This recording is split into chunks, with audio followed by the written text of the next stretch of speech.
करने के लिए मैं श्रद्धेय श्री सुदर्दा को अनुरोध करता हूँ। जय गुरु। आलोचना प्रसंग षष्ठ खंड, डेट 20 नवंबर 1945, पेज 146, 147। যতীনদা ব্রহ্মচর্য সম্বন্ধীয় বইতে বিন্দু ধারণের কথা আছে, ঊর্ধ্বরেতা হওয়ার কথা আছে, সে ব্যাপারটা কি? जतिंदा ठाकुर जी से प्रश्न पूछ रहे हैं कि ब्रह्मचर्य संबंधी किताबों में बिंदु धारण का बात कहा गया है, ऊर्ध्वरेता होने का भी बात कहा गया है, ये क्या बात है? सीसी ठाकुर, बिंदु माने सेंटर, केंद्र अर्थात आइडियल, इष्ट। सीसी ठाकुर इस प्रश्न का उत्तर देते हुए कहने लगे कि बिंदु का मतलब होता है सेंटर, यानी कि केंद्र अर्थात आइडियल, इष्ट। बिंदु धारण माने आइडियल, इष्ट के धरे चला, कॉन्सेंट्रेटेड रन, एकाग्र चलन। बिंदु धारण का मतलब है आइडियल यानी कि इष्ट को पकड़कर चलना, कॉन्सेंट्रेटेड रन यानी कि एकाग्र होकर चलन। एमन तो चलने जे चले से धर्म विरुद्ध कामेर प्रश्रय देय ना, अनर्थक रेतोपात करे ना।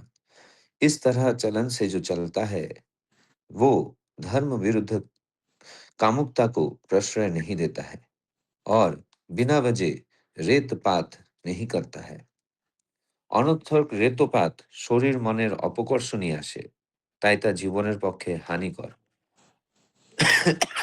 बिना वजह रेतपात शरीर और मन का अपकर्ष ले आता है, इसलिए वो जीवन के लिए हानिकारक है। ज्योतिंदा, अनर्थक रेतपात माने की? ज्योतिंदा के बिना वजह रेतपात का मतलब क्या है? सीसी ठाकुर, যেমন ধরেন मास्टरबेशन, हस्तमैथुन। सीसी ठाकुर जी इस प्रश्न का उत्तर देते हुए कहने लगे कि जैसे कि मान लीजिए मास्टरबेशन, हस्तमैथुन, ওটা বিশ্রী জিনিস, वो बहुत ही गंदी बात है। আমার মনে হয় প্রত্যেকটা স্পার্ম, শুক্রকীটই এক একটা সত্তা, মানুষ, আপনার আমার মতো মানুষ। मुझे ऐसा लगता है कि हर एक स्पर्म यानी कि शुक्रकीट ही एक एक सत्ता है, मनुष्य, मेरे और आपकी तरह मनुष्य। ওভাম ডিম্বকোষ যদি ধরিয়ে দেওয়া যেত তাহলে অতগুলি মানুষ হতে পারত। ओवम यानी कि डिम्बोकोश अगर पकड़ा दिया जाता तो उतने ही मनुष्य हो सकता। टेस्ट ट्यूब बीबी शिशुर कथा तो सुनेছেন। टेस्ट ट्यूब बीबी यानी कि शिशु का बात तो आपने सुना है। द्रोणाचार्যের কথা तो জানেন। द्रोणाचार्य का बात तो आप जानते हैं। কত আচার্যের সর্বনাশ করে মানুষ তার কি ঠিক আছে? कितने ही आचार्यों का सर्वनाश करता है मनुष्य, उसका कोई ठीक है? আবার দাম্পত্য জীবনেও অসংযম ভালো না और दाम्पत्य जीवन में भी असंयम अच्छी बात नहीं है। ঊর্ধ্বরেতা কথা বলে, ঊর্ধ্বরেতা बात कहता है। তার মানে ঊর্ধ্ব দিকে অর্থাৎ শ্রেয়ের প্রতি টান নিয়ে তদভিমুখী গতিতে চলা। इसका मतलब है ऊर्ध्व दिशा में यानी कि श्रेय के प्रति खिंचाव लेते हुए उसी तरफ उसी गतिতে चलना। ঊর্ধ্বরেতা হলে অशिष्ट काम शिष्ट হয়। ঊর্ধ্বরেতা होने पर अशिष्ट कार्य भी शिष्ट होता है। মানুষ ঊর্ধ্বগতি সম্পন্ন হলে যে সন্তানের জন্ম দিতে পারবে না তা কিন্তু নয়। मनुष्य ऊर्ध्वगति संपन्न होने से वो संतान को जन्म नहीं दे सकता ऐसा नहीं है। বরং এমনতর না হলে সন্তানের জন্মদানের যোগ্যতা হয় না। उल्टा वैसा ना होने पर संतान का जन्मदान की योग्यता नहीं होती है। যেমন তেমন ভাবে বিয়ে করে যেমন তেমন ভাবে সন্তানের জন্ম দেয় তাই তো মানুষ আর খুঁজে পাওয়া যায় না। जैसा तैसा तरीके से शादी करके जैसे तैसे भाव से संतान पैदा करता है, इसीलिए तो मनुष्य और ढूंढ के नहीं मिलता है। মানুষ যদি বাস্তবে শ্রেয়নিষ্ঠ गति संपन्न ना হয় তাহলে ঊর্ধ্বরেতা হয় না। मनुष्य अगर वास्तव रूप से श्रेयनिष्ठ गति संपन्न ना हो तो ঊর্ধ্বরেতা नहीं हो पाता है। অনিয়ন্ত্রিত কামের থেকে কত রকমারি বিকৃতি ও ব্যাধি হয় সেই প্রসঙ্গে শ্রী শ্রী ঠাকুর বললেন। अनियंत्रित कामुकता की वजह से कितनी ही किस्म की विकृति और व्याधि होती है, इस प्रसंग में सीसी ठाकुर जी कहने लगे। যোগেনশীল ছিল স্যাটিরাইসিস কামোন্মাদের রোগী।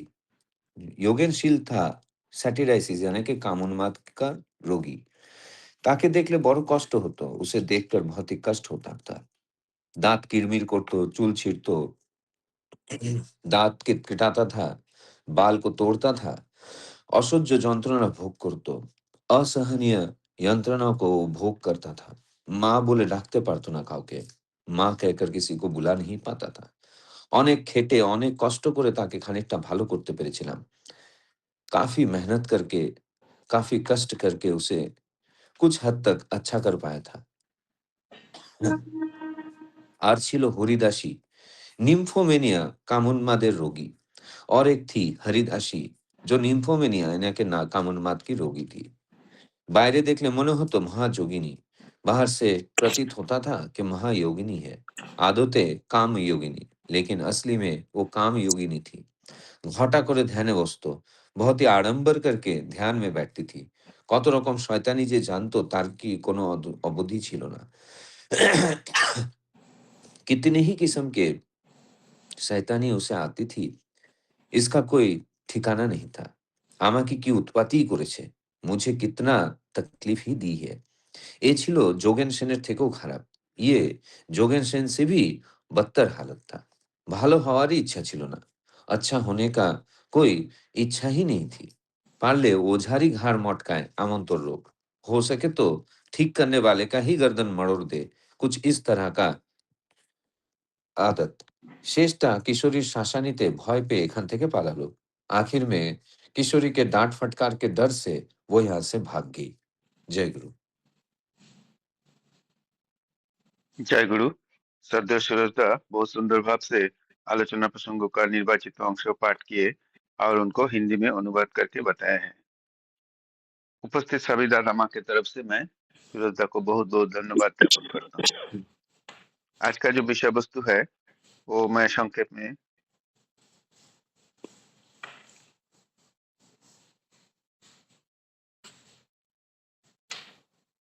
म्यूट हो गया शायद सोमनाथ दा। ओ सॉरी म्यूट हो गया, करेक्ट। सूरजदा बहुत सुंदर भाव से आलोचना प्रसंगों को पाठ किए और उनको हिंदी में अनुवाद करके बताया है। सूरजदा को बहुत बहुत धन्यवाद ज्ञापन करता हूँ। आज का जो विषय वस्तु है उसको मैं संक्षेप में बता देता हूँ। ज्योतिंदा ब्रह्मचर्य में बिंदु धारण और ऊर्ध्वरेते का अर्थ पूछते हैं।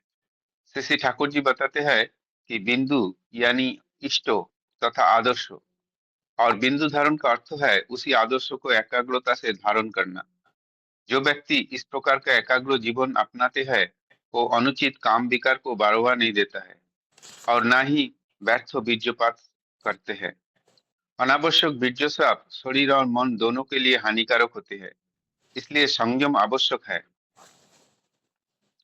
श्री ठाकुर जी आगे बताते हैं कि हस्तमैथुन जैसा आदतें बुरी है और प्रत्येक शुक्राणु को उन्होंने संभावित मनुष्य मानते हैं। दाम्पत्य जीवन में भी संयम का जरूरत है। ऊर्ध्वरते का अर्थ है जीवन को श्रेष्ठ दिशा में ले जाना, जहाँ काम भी शिष्ट बन जाता है। संयमी और उन्नत व्यक्ति ही संतान उत्पन्न करने का योग्य होता है।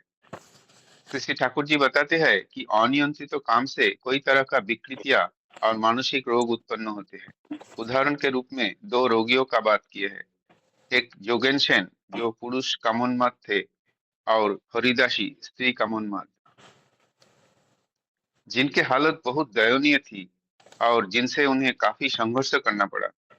अंत में वातावरण शांत होने पर पेंशनदा आते हैं और श्री ठाकुर जी उन्हें हंसते हुए हालचाल पूछते हैं। यह है आज का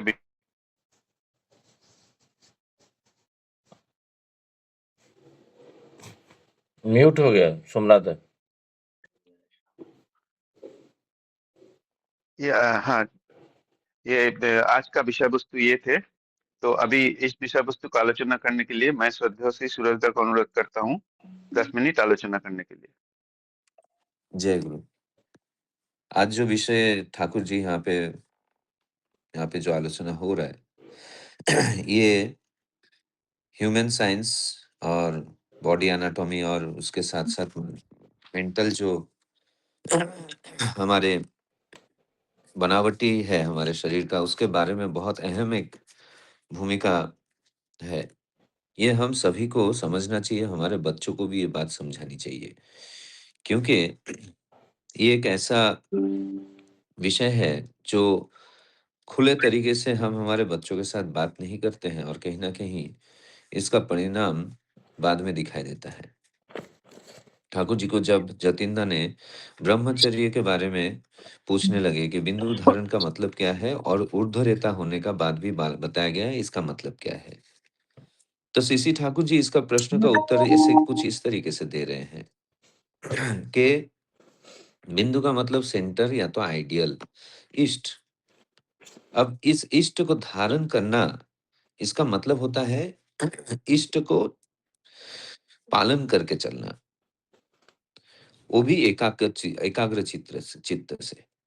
मतलब जब मेरे जीवन में मेरे आइडियल एकमात्र ध्येय होते हैं, उन्हीं को चिंतन करके हम जब चलते हैं, वो जो पसंद करते हैं, जो नापसंद करते हैं, इन सारे बातों का ध्यान देखते हुए हम जब हमारे जीवन में चलने लगते हैं, तो उस समय को हम कहते हैं बिंदु धारण। अब मैं अगर एक आइडियल को लेकर चल रहा हूँ, तो इसका मतलब ये है कि मैं मेरे जीवन में मेरे कोई भी ऐसा चलन नहीं चलूँगा, जो मेरे धर्म के विरुद्ध हो। अब धर्म का मतलब क्या है? ये हमें जानना होगा। धर्म का मतलब ये होता है, जो जिस तरह से जो वैशिष्ट्य लेकर है, उसी वैशिष्ट्य को पालन करके चलना। जैसे कि फॉर एग्ज़ाम्पल आग का धर्म है जलाना या उष्णता पैदा करना। वो तो कभी अपना धर्म को नहीं छोड़ेगा।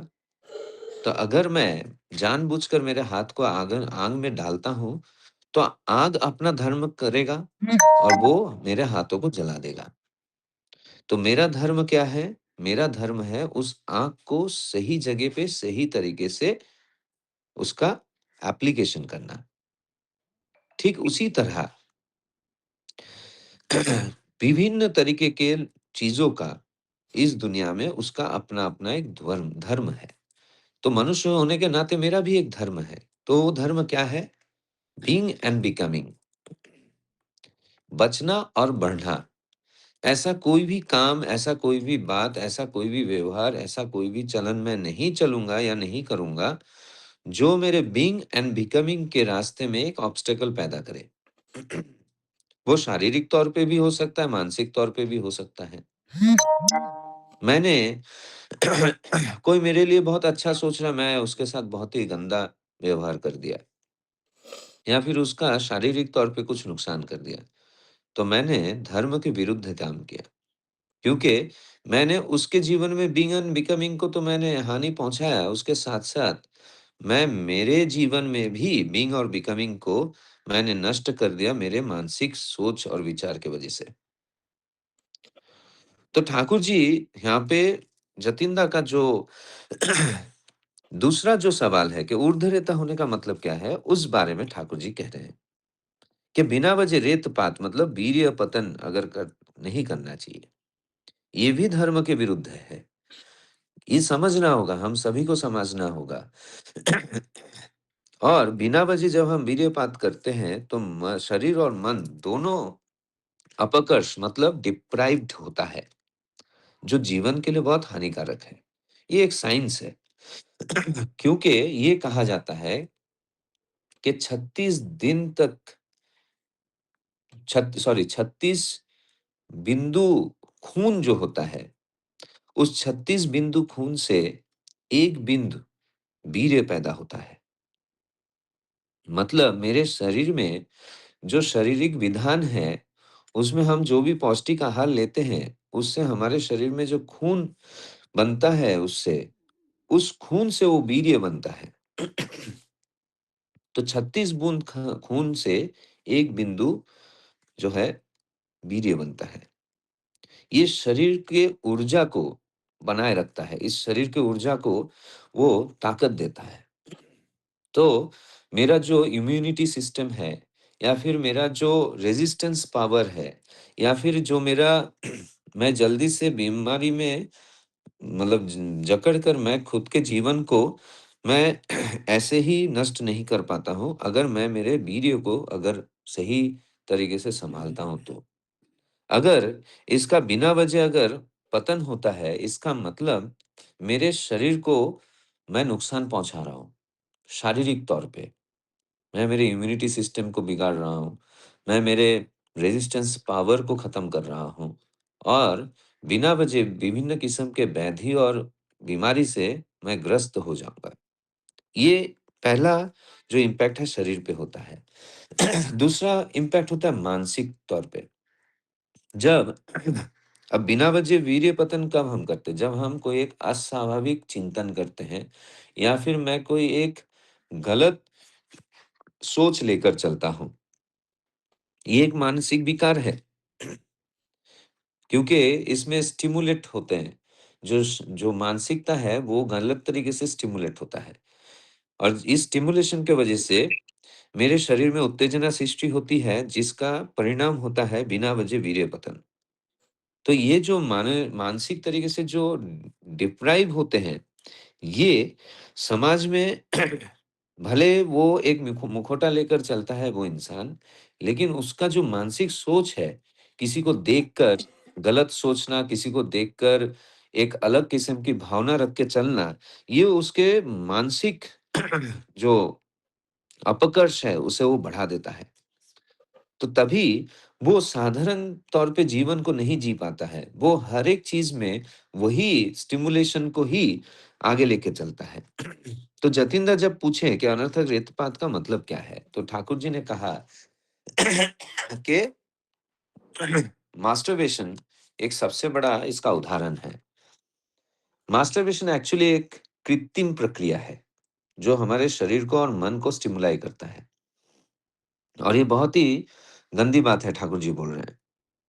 क्यों गंदी बात है? क्योंकि हम हमारे शरीर को बिना वजह जो उसका नेचर नहीं है, मतलब जो धर्म नहीं है, उस धर्म के खिलाफ हम काम कर रहे हैं। किस तरीके से कर रहे हैं? ऐसे जो पुराने ग्रंथ हैं शारीरिक विधान के बारे में, उसमें ये कहा गया है कि बिना किसी कारण के हमें हमारे वीर्य को नष्ट नहीं करना चाहिए। वो कब करना चाहिए? जब हमें एक सृजन करना है। मनुष्यों का जब सृजन करना है, तभी हम उस वीर्य को उसका पतन कर सकते हैं। क्योंकि हर एक वीर्य में एक शक्ति होती है जिससे एक मनुष्य का सृजन हो सकता है, अगर उसमें ओवम जो ठाकुर जी बोल रहे हैं डिंबकोश अगर का संयोग अगर हो तो। अगर डिंबकोश का संयोग नहीं हो रहा है, इसका मतलब मैं उतने ही मनुष्यों को मार डाला, क्योंकि वही तो उद्गम है। जब शुक्राणु और डिंबाणु का जब मिलन होता है, तभी एक मनुष्य का जीवन मिलता है। तो अगर ऐसा कोई गंदी आदतें मैं पाल के चल रहा हूँ, सिर्फ मेरा दैहिक और मानसिक सुख के लिए, तो मैं ये मेरे धर्म के खिलाफ काम कर रहा हूँ। क्योंकि मैं उतने मनुष्य के, उतने सत्ताओं को मैंने गला घोट दिया। इससे बड़ा महापाप और कुछ नहीं है। और इसका जो लोग ऐसे करते हैं, उनका एक शारीरिक एक वैशिष्ट्य दिखाई देता है, जो मैं आपको कहना चाहूँगा। हमारा जो हमारा जो मुखमंडल पे जो आँखें हैं, तो आँखों आँखों के तरफ से कान के बीच में जो देखिए हमारा जो ललाट होता है, मतलब कपाल जो होता है, उसका जो नीचे का हिस्सा, वो हिस्सा जो है दोनों तरफ, जो ऐसे बिना वजह रेतपात करता है, उनका वो हिस्सा अंदर तरफ धँसा हुआ रहता है। और जो कंठ है, ये मैं मतलब पुरुषों के लिए कह रहा हूँ, जो कंठ है, कंठिका जिसको कहते हैं, वो कंठ उसका बाहर आ जाता है। ये अत्यधिक और बिना वजह वीर्य पतन का नतीजा होता है, जो शारीरिक तौर पे ये दिखाई देता है। और ये मतलब ये शारीरिक विधान का ये एक बोलते हैं ना वही प्रकाश है। लेकिन जो ब्रह्मचर्य को पालन करता है, ब्रह्मचर्य का मतलब ये नहीं है कि किसी स्त्री के तरफ नहीं जाना या तो ऐसा नहीं। ब्रह्मचर्य का मतलब ये होता है कि मैं मेरे शरीर के जो ऊर्जा है, उसको मैं किस तरीके से सँभाल के रख रहा हूँ। तो जो ब्रह्मचर्य को पालन करके चलता है, उनका ये 2 शारीरिक बहिःप्रकाश अगर देखेंगे, तो वो दोनों जगह जो है बहुत ऊँचा रहता है, माउंटेड रहता है और कंठिका जो है, वो बाहर नहीं आता है। तो ठाकुर जी यहाँ पे बोल रहे हैं कि ये जो हम बिना वजह जो रेत-पात होता है, तो उसका सबसे अच्छा उदाहरण ये है कि टेस्ट ट्यूब बेबी। उसमें जो प्रकरण किया जाता है, वो उसी तरीके से होता है कि एक शुक्राणु लिया जाता है, उसको ओवम में डाला जाता है और उससे जो है गर्भधारण होता है। यहाँ पे बहुत सुंदर एक उदाहरण दिया द्रोणाचार्य का। तो ठाकुर जी द्रोणाचार्य का उदाहरण देते हुए जो आचार्य को सर्वनाश करने का जो मनुष्य का एक फितरत है, वो कितना हद तक हो सकता है उसके बारे में एक उन्होंने उदाहरण दिया। और ठीक उसी तरीके से ये जो रेतपात है, ये दाम्पत्य जीवन अगर असंयमित हो तो भी होता है। बिना वजह मिलन, यौन मिलन जो है, ये एक डिप्राइव्ड चीज़ें होती है। तो मतलब मान लीजिए कि एक शादीशुदा दंपत्ति है, लेकिन वो बिना वजह अगर असंयमित यौन मिलन करता है, तो ये दोनों एक-दूसरे के शारीरिक और मानसिक जो अपकर्ष है, वो भी बुला लाता है। क्योंकि इससे अस्वाभाविक तौर से यौन मिलन होने की वजह से शारीरिक जो डिप्राइवेशन है, वो शुरू होने लगता है। ऐज जल्दी होने लगता है, रोग प्रतिरोधक क्षमता जो है, वो क्षमता जो है, वो कम हो जाती है। तो ठाकुर जी यहाँ पे बोल रहे हैं कि ऊर्ध्वरेता, ऊर्ध्वरेता का मतलब ये होता है संयमित वीर्य पतन। संयमित वीर्य पतन का मतलब जब मुझे एक मनुष्य की सृजन करना है, उसी वक़्त उस वीर्य का व्यवहार करना, उसको काम पे लगाना। तो ये कैसे होता है? जब मेरी मानसिकता ऊर्ध्व दिशा में होता है, मतलब श्रेय के प्रति जब मेरा झुकाव रहता है, वही आइडियल जो यहाँ पे कहा गया। जब मैं कॉन्सन्ट्रेटेड होता हूँ आइडियल में, तो मेरा सोच-समझ जो है ऊर्ध्व दिशा में उसी गति से चलने लगता है। तो ऊर्ध्वरेता होने पर मेरी जो अस्वाभाविक कामुकता है, वो कंट्रोल होने लगता है। तो अस्वाभाविक कामुकता कंट्रोल होने के वजह से मेरे जीवन में एक शिष्टाचार आती है। शिष्टाचार आने के वजह से मेरे जीवन में ऊर्ध्व गति प्राप्त होती है। ऊर्ध्व गति का मतलब मेरा सोच बदलता है, समझ बदलता है। मेरी मानसिकता दूसरे अगर मैं अपोज़िट जेंडर को देखता हूँ तो मेरे मन में गलत भावना या निम्न भावना नहीं आती है। तो ठाकुर जी जो बोले ना कि माँ औरतों को माँ सोचकर संबोधन करना, ये बहुत बड़ी बात है। माँ सोचकर संबोधन करने का मतलब ये है कि सिर्फ़ ये बोलने की बात नहीं है। माँ बोलने का मतलब कि ये बहुत बड़ी बात है कि मेरी माँ को मैं किस श्रद्धा संभ्रम से देखता हूँ। तो देखिए, हर बच्चा अपने माँ को कैसे प्रेम करता है और प्रेम के भाँति वो वजह से वो माँ को लिपट जाता है। हाँ? माँ को चुंबन करता है। तो वो किस तरीके से आता है? एक एक वात्सल्य भावना से, एक ममता से। तो जब ये ऊर्ध्वगामी हम होते हैं, ऊर्ध्वरेता जब हम होते हैं, तो हमारे मन में कोई भी निम्नगामी भावना नहीं आती है, भाव नहीं पैदा होता है। एक संयमित और संभ्रम संपन्न एक भाव रहता है, जिसकी वजह से हम अपोज़िट जेंडर को बहुत बहुत रिस्पेक्टफुली हम ट्रीट करते हैं। तो उस समय में मैं जब किसी अपोज़िट जेंडर को छू भी लेता हूँ, तो उसमें कोई गंदगी नहीं रहती है। उसमें एक रिस्पेक्ट रहता है। एक वात्सल्य भाव रहता है या तो एक मातृत्व भाव रहता है।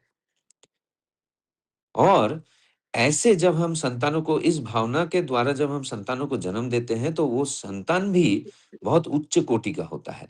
जो इस प्रसंग में पहले बोला गया कि जिस तरीके से यौन मिलन होता है, उस वक़्त उस दोनों दंपत्ति का जो मानसिकता रहती है, जितने आत्माएँ घूमते रहता है, उसी किस्म के आत्माएँ उस कोख में आता है, क्योंकि वो ट्यूनिंग हो गया। तो जब हम लोग निम्न गति संपन्न होते हैं, निम्न भावनाओं को लेकर चलते हैं और उस समय जो यौन मिलन होता है, तो उससे हमारा संतान भी जो है वो निम्नगामी होता है। वही सोच के संतान जो है वो प्रकट होता है। तो ठाकुर जी यहाँ पे बोल रहे हैं, इसलिए सही मनुष्य जो है वो ढूँढ के नहीं मिल पा रहा है। क्यों? क्योंकि असंयमित यौन मिलन है, असंयमित मानसिकता है। उस हालात में अगर एक दंपति अगर मिलन होता है, तो उससे एक असंयमित संतान का ही जन्म हो सकता है। इसलिए श्रेयनिष्ठ गति संपन्न अगर ना हुआ जाए, तो ऊर्ध्वरेता नहीं हो सकता है। श्रेयनिष्ठ गति संपन्न मतलब मैं एक श्रेय को अपने जीवन में जब कॉन्सेंट्रेटेड होकर उनको मैं जब एक केंद्र समझकर चलता हूँ, तो मैं श्रेयनिष्ठ गति संपन्न बनता हूँ और उसी से मैं ऊर्ध्वरेता बनता हूँ। तो यहाँ पे आगे जो बोल रहे हैं कि अनियंत्रित कामुकता की वजह से बहुत सारे विकृति और व्याधि होते हैं। यहाँ पे 2 किस्म के बीमारियों का बात किया गया। जो सैटिराइसिस जो है वो आदमी के अंदर होता है और निम्फोमेनिया जो है वो औरतों के अंदर होता है। कामुकता और ये दोनों में कामोन्माद होना ये दोनों में फ़र्क है।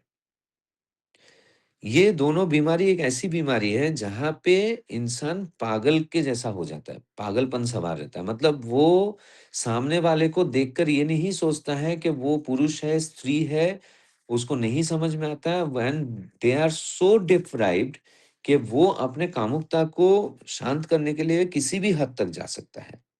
और इसके वजह से उनके शारीरिक जो बहिःप्रकाश है उसमें अस्वाभाविकता दिखाई देती है। ये और इससे उन्हें कोई आनंद नहीं मिलता है। ये बहुत ही मतलब वेदनादायक चीज़ है। मतलब वो उस अवस्था में वो इंसान जैसे कि एक ड्रग एडिक्टेड को अगर जब उसको ड्रग लेने का जब तलब उठती है, तो उस वक़्त उसको अगर ड्रग ना दिया जाए तो उसके शरीर में जिस तरीके का एक वेदना की सृष्टि होती है, दर्द पैदा होता है, उससे भी कहीं भयंकर दर्द उसे महसूस होता है। तो ठाकुर जी बोले उसको बहुत मेहनत करके कुछ हद तक तो ठीक कर पाया था। लेकिन जो यहाँ पे हरिदास जी का वो उदाहरण दे रहे हैं, ये बहुत भयंकर किस्म के व्यक्तित्व होते हैं। वो बाहर से दिखाते हैं कि वो बहुत ही संयमित जीवन पालन कर रहा है और झांसे में लाकर वो अपने कामोन्माद जो अभिव्यक्ति है, वो पूरा करती है और लोगों को अपने वश में करके वो अपनी इच्छाओं का प्रतिफलित करता है। तो ये भयंकर एक चीज़ होता है और कहीं न कहीं इसका जो मतलब प्रभाव है, वो अपोज़िट जेंडर पे मानसिक तौर पे और शारीरिक तौर पे दिखाई देता है। तो ये जो आज का प्रसंग है, ये बहुत प्रैक्टिकल है। मतलब ये हम सभी को, हमारे बच्चों को इस पर्टिकुलर शिक्षा से शिक्षित करना बहुत ज़रूरी है। क्योंकि ये एक ऐसा विषय है जो हम जब टीनेजर्स होते हैं, जब हम एडल्ट की तरफ बनने जाते हैं, मतलब 12 साल की उम्र से लेकर जब हम 13 से जब हम लोग 19 तक चलते हैं, उस हालात में ये चीज़ बहुत प्रगाढ़ रूप से प्रकट होता है। और वो उस समय में जो हार्मोनल चेंजेस होते हैं, उस वक़्त अगर हम लोग हमारे बच्चों को अगर सुशिक्षित नहीं कर त सकते हैं इस चीज़ों से, तो वो इंसान डिप्राइव्ड होगा। हमारे बच्चे शारीरिक और मानसिक तौर पे अपकर्षित हो जाएगा। तो ये हमारी नैतिक ज़िम्मेदारी है माँ-बाप होने के नाते कि हम हमारे बच्चों को खुले तरीके से, बहुत ही सही शब्दों के द्वारा इन सारे बातों को वैज्ञानिक तरीके से उनको समझाना ज़रूरी है। नहीं तो आज का जो समाज व्यवस्था है, जिस तरीके से ओटीटी मतलब ये ओपन प्लेटफ़ॉर्म पे जो भी हम घर में टीवी में देखते हैं या फिर जो बाहर, क्योंकि हमारे बच्चे घर में कम रहते हैं, बाहर ज़्यादा रहते हैं, विभिन्न कारणों की वजह से, हम उन्हें रोक नहीं सकते। आज आज सोशल मीडिया उनके मतलब उँगलियों पे है और हम जानते हैं कि सोशल मीडिया में कितनी ही मतलब विकट किस्म की चीज़ें घूमती रहती हैं। तो इन सारी चीज़ों को हम हमेशा वो वॉचडॉग जैसा हम बच्चों को नहीं ये कर सकते हैं, ट्रैक नहीं कर सकते हैं। किस हद तक करेंगे? बाद में अगर हमारी मानसिकता हो जाएगी, तो हमारे बच्चे हमसे मानसिक तौर पे दूर हो जाएँगे। ये सोचेंगे कि माँ-बाप मेरे ऊपर नज़र रख रहे हैं। लेकिन उसी जगह पे अगर हम उन्हें अपना ऐसे समझाकर, साथ में बैठाकर उसके उसके वैज्ञानिक तरीके से जब उसका शारीरिक और मानसिक किस तरीके से वो प्रभाव करता है, ये जब हम समझाएँगे, तब उन्हें ये बात समझ में आएगी। क्योंकि हर एक व्यक्ति जो है, वो छोटा हो या बड़ा हो, वो अपने नुकसान किसमें है और किसमें फ़ायदा है, ये समझता है। क्योंकि हर कोई जीना चाहता है सही तरीके से। तो अगर इस बातों को हम सही तरीके से हमारे बच्चों के सामने अगर मतलब पकड़ाते हैं, तो बच्चे भी समझेंगे और हम हमारे समाज को एक बहुत ही अच्छा व्यक्तित्व दे सकते हैं। ये हमारी ज़िम्मेदारी है। तो ये आज का विषय बहुत ही सुंदर था। जय गुरु। जय गुरु। श्रद्धेय शिवदा अभी विषय वस्तु को बहुत सुंदर रूप से व्याख्या कर रहे थे। बहुत विस्तारित रूप से उन्होंने बात की है और एक बहुत इम्पोर्टेंट बात उन्होंने बोले है कि ये जो है एक्चुअली ये एक सेक्स एजुकेशन है जो हमारे संतान संतति से खुलेआम से बात नहीं कर पाते हैं due to some taboo. But ये बहुत जरूरी है, एक्चुअली करना चाहिए ताकि उसको सही ज्ञान मिले एक्चुअली सेक्स एजुकेशन के बारे में। और नहीं तो वो गलत दिशा ले सकते हैं। काफी इम्पोर्टेंट आलोचना थे। अभी मैं स्वदेशी लोन कार्ड को अनुरोध करूंगा 10 मिनट आलोचना करने के लिए। स्वदेशी लोन कार्ड। जय गुरु। वंदे पुरुषोत्तम, वंदे पुरुषोत्तम, वंदे पुरुषोत्तम। ये आलोचना प्रसंग हर रोज चल रहा है। मैं सर्वप्रथम ये आलोचना प्रसंग का जो आइडिया हमारे शशिकांत भाई और उनको साथ देने हमारे प्रोफेसर सूरज अग्रवाल दा, साथ ही साथ सोमनाथ और बहुत सारे जो उपस्थित है, तो मैं वो सभी का आभार व्यक्त करूंगा क्योंकि और धन्यवाद भी दूंगा कि इस माध्यम से मैं अभी 4-5 महीना ही जुड़ा हूँ, लेकिन जो कुछ प्राप्त हुआ, जो कुछ प्राप्ति हुआ, उसका शब्द में कहना मुश्किल है। फिर भी जो कुछ मिला, जो कुछ पाने को एक समझने का जो उसका मैं बहुत आनंद व्यक्त कर रहा हूँ। और कल ही हमारे सोमनाथ दा बोल रहे थे कि मैं उनको बोल रहा था, दादा मैं तो क्या बोल नहीं सकता, लेकिन ये हमारे बीच में हमारे प्रोफेसर दा सूरज दा ने आज जो डिटेल पॉइंट टू पॉइंट, शायद मेरे को कुछ बोलने के लिए बाकी भी नहीं रह गया, लेकिन उन्होंने जो पॉइंट टू पॉइंट जो आज का विषय है उसके ऊपर इतना डिटेल और सिंपल तरीके से समझने का जो उन्होंने प्रयास किया, बहुत अच्छा लगा। मैं जो एकदम शांत चित्त से सुन रहा था दादा का कि इतना डिटेल, और वो तो प्रोफेसर है, वो तो करेंगे, उसमें कुछ बात नहीं है, लेकिन बहुत अच्छा हुआ। तो मैं उनको भी धन्यवाद दूंगा। और रोज भी जो आलोचना प्रसंग का वो जो बंगाली और हिंदी का जो ट्रांसलेट करते हैं, उसका उनका भी वैशिष्ट और वैशिष्ट को लेके ही ठाकुर आदमी को बढ़ाते हैं। तो और दूसरी बात, रोज करना भी ये उनका एक परम पिता की तरफ जो प्रेम है उसके कारण ही होता है। तो ज़्यादा बात नहीं करूँ तो इतना कहूँगा कि सभी का मैं धन्यवाद व्यक्त करता हूँ, क्योंकि कितना सालों से ये चल रहा है और इस माध्यम से बहुत सारे लोगों को उसका बहुत सारा सदुपयोग भी होगा रहेगा। लेकिन बहुत सुंदर। तो आज का जो विषय इतना सुंदर है, ब्रह्मचर्य का मतलब, ब्रह्म का मतलब परमात्मा या सत्य, और चर्य का मतलब विचरण करना, कि उसमें उनके मुताबिक चलना, ये ब्रह्मचर्य का। और दूसरी एक जगह हम आलोचना प्रसंग जो एक मैं पढ़ा, उसमें ठाकुर जी बोलते कि सुना हूं कि ठाकुर रामकृष्ण देव कहाँ है, 12 वर्ष ब्रह्मचर्य पालन करने पर मेघनाड़ी बढ़ती है। ब्रह्मचर्य का अर्थ है वृद्धि के पथ पर चलना, इष्ट के पथ पर चलना। इष्ट के पथ पर चलते रहने से मनुष्य के गलत, विभ्रांत तथा विस्मृत आचरण खत्म हो जाते हैं। इष्ट स्वार्थ प्रतिष्ठा की बुद्धि इस प्रकार मजागत हो जाती है कि किसी तरह भी विचित्र न होता, कभी भी उस विषय में उसकी विस्मृति नहीं होती, बल्कि उसकी स्मृति जितना ताजी बनती रहती है। भूलकर भी वह दूसरा आचरण नहीं अपनाता, गलत रास्ते पर उसके कभी कदम नहीं पड़ते। उस समय वह अपने अवगुणों को भी इष्ट स्वार्थ प्रतिष्ठा के कार्य में लगाता है। इसीलिए उन्होंने कहा है मेघा नाड़ी प्रस्फुटित होती है, अर्थात वह स्मृति, वह धृति स्वभावगतः बनकर हर क्षण उसमें जागृत और सक्रिय रहती है।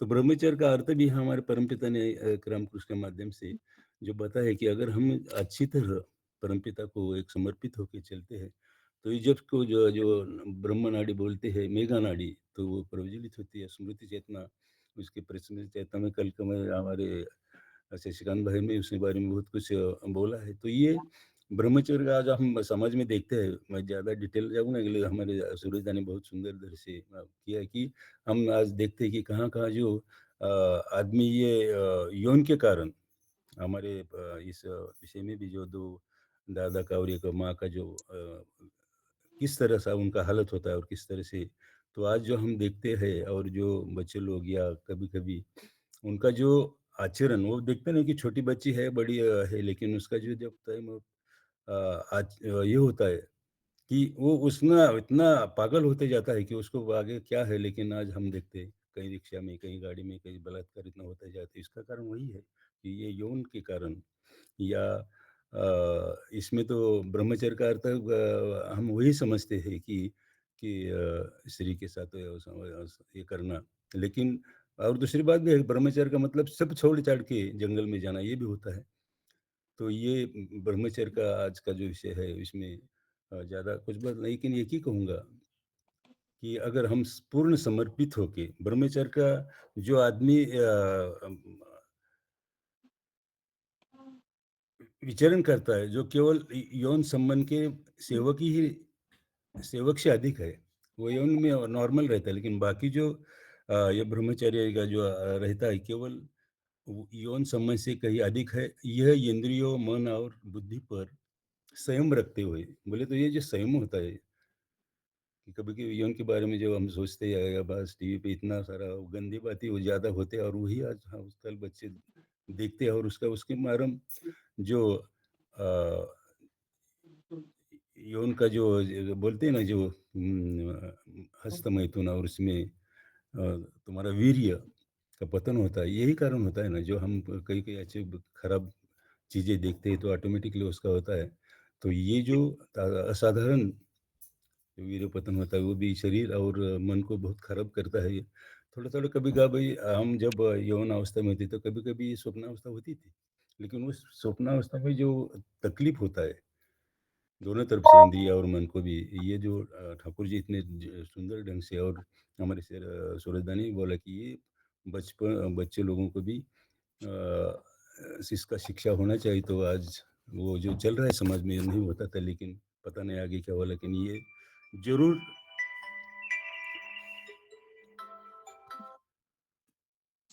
ज़रूर इसके ऊपर कुछ अभी ध्यान में देने का ज़रूर है। दूसरी बात और इसके बारे में मैं ज़्यादा कहूँ नहीं, लेकिन हमारे सूरजदा ने बोला है, लेकिन थोड़ी बार मैं कुछ अनुभूति हमारे कल सोमनाथ दा बोले, दादा आप आते हैं और हमको अच्छा लगता है। लेकिन इसका कारण मैं यही समझता हूँ कि छोटी-छोटी बातों में या छोटी-छोटी इस घटनाओं को मैं बाजू में रखता हूँ, छोड़ा नहीं, क्योंकि छोटी-छोटी बातों में हम इतना तंग होते, इतना डिस्टर्ब होते।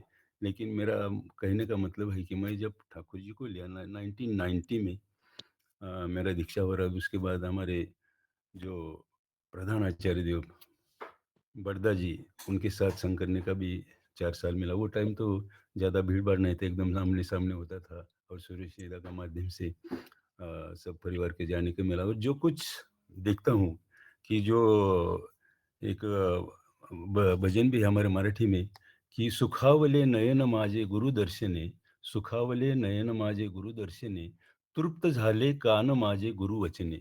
और यही भाई मैं समझता हूँ कि जब मैं देवघर में जाता तो हमारे आचार्य देव के माध्यम से अगर बच्चों को देखते हैं, तो ये दर्शन होने के कारण सुखावले म्हणजे एक साधारण एक शांति, असाधारण समाधान। और दूसरी बात, उनके गुरु वचन है, अपने जो ठाकुर जी का वाणी है और वो सुन के वहाँ पढ़ते हैं तो हमारा कान भी तृप्त होते हैं और जो सुख समाधान संसार का सुख रहता है, जो भी कुछ होता है, गुरु दर्शन का श्रीमुख देख के वो सुख मिलता है। दूसरी बात है, सुख समाधान क्या है?